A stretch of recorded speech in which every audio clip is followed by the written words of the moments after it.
Hey everyone, I'm Mark Lugo, and if you've ever dreamed of turning your passion for design into a career, you're in the right place. On this channel, I'll show you how to master architectural and vehicle modeling from scratch, taking you from beginner to pro level. Imagine creating stunning 3D models that could land you freelance gigs or even your dream job. Ready to level up your skills and unlock new opportunities? Let's dive in.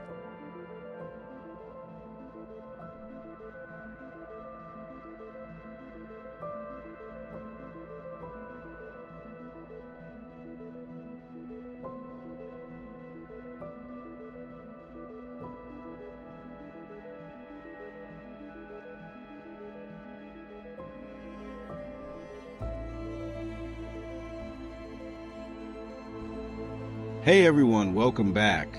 Are you ready to dive into part 2 of our kitchen modeling series in Blender?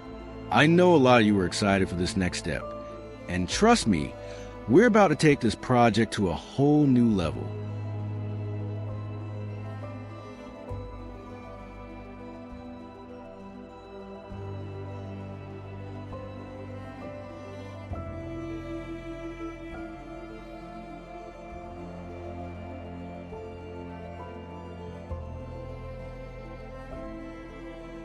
In the last video, we laid down the foundation, but today, we're going to optimize our workflow by reusing key elements like the countertop and cabinets.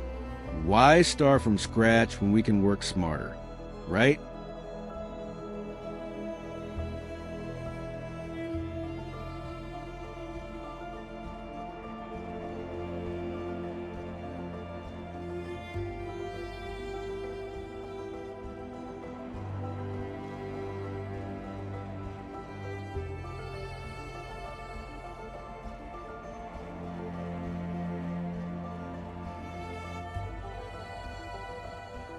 Now, picture this. We got the basic structure, but what really brings a 3D kitchen to life? The details. We'll fine-tune everything to fit the space perfectly, including functional elements like the range hood. Because let's be honest, a kitchen isn't just about looks. It's about realistic functionality.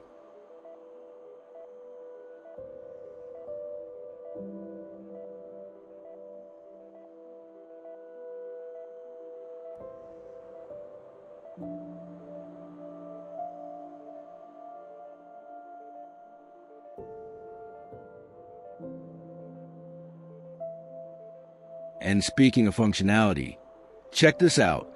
We're placing the sink in the central island. This isn't just a design choice, it's practical genius. Imagine a breakfast bar that seats 4, perfect for those busy mornings when everyone's grabbing coffee at the same time. That's smart 3D modeling.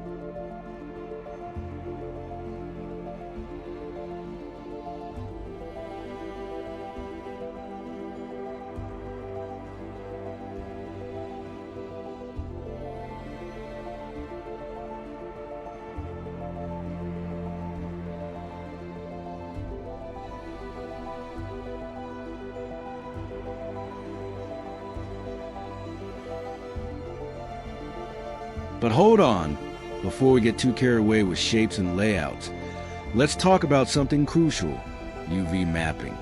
I know, it's not the most exciting part, but this step is non-negotiable. Think of UV mapping like building a strong foundation for a house. If we do it right now, we'll avoid rendering nightmares later, especially when we bring this into D5 render for those stunning final shots.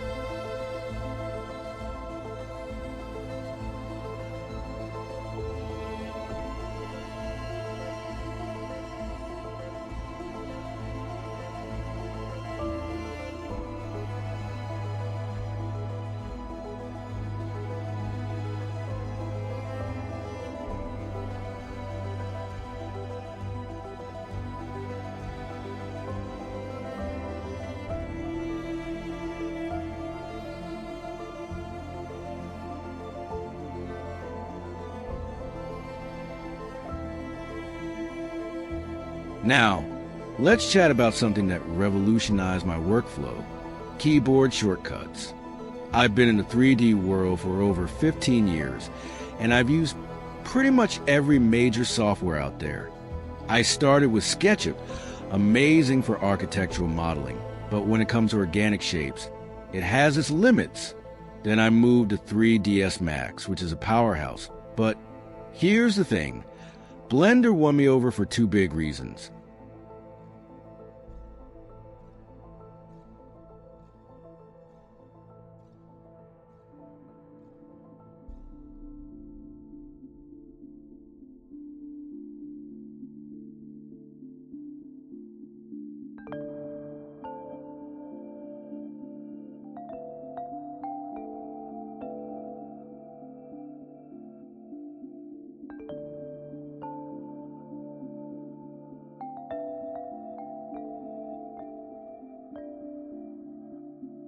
First, those keyboard shortcuts. In 3ds Max, moving a vertex meant fiddling with arrows or digging through menus. In Blender, just press G grab, then X, Y, or Z to lock the movement to an axis. Boom, done. That kind of speed adds up, turning hours of work into minutes.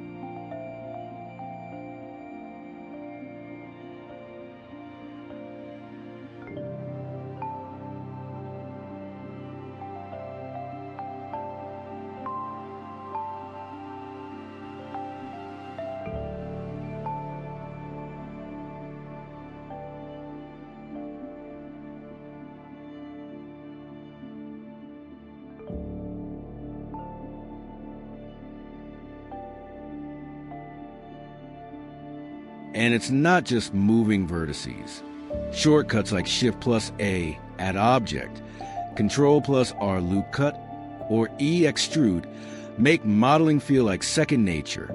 At first, it might seem overwhelming, but once you get the hang of it, you'll never go back.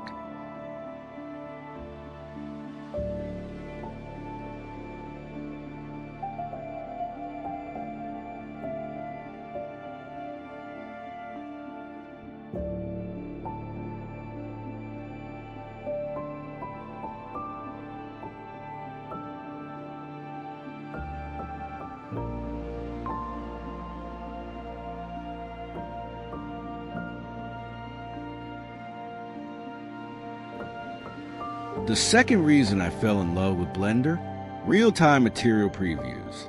Who doesn't love seeing chrome shine, or with grain textures come to life as you model?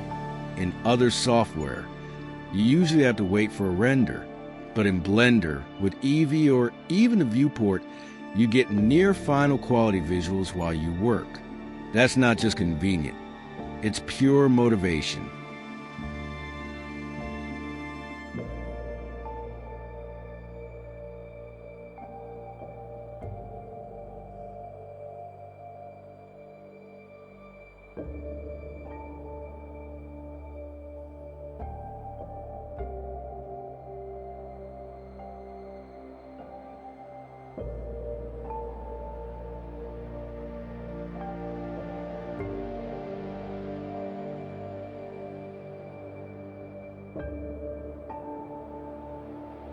Now, I know some people might say, you can do that in other programs too.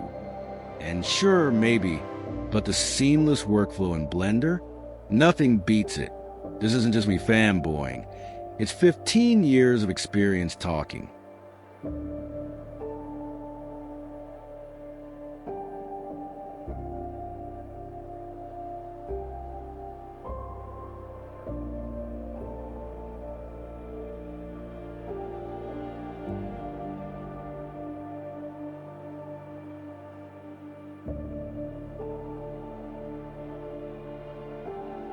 Before we wrap up, here's a sneak peek.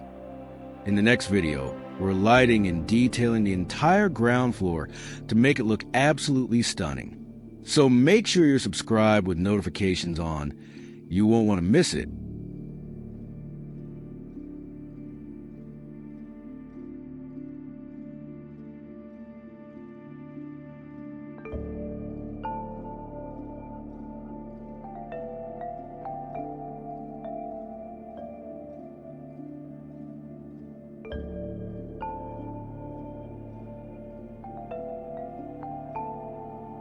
Now, drop a comment below. What's the one Blender shortcut you can't live without? Or which one do you wish you knew better? Let's share tips and tricks.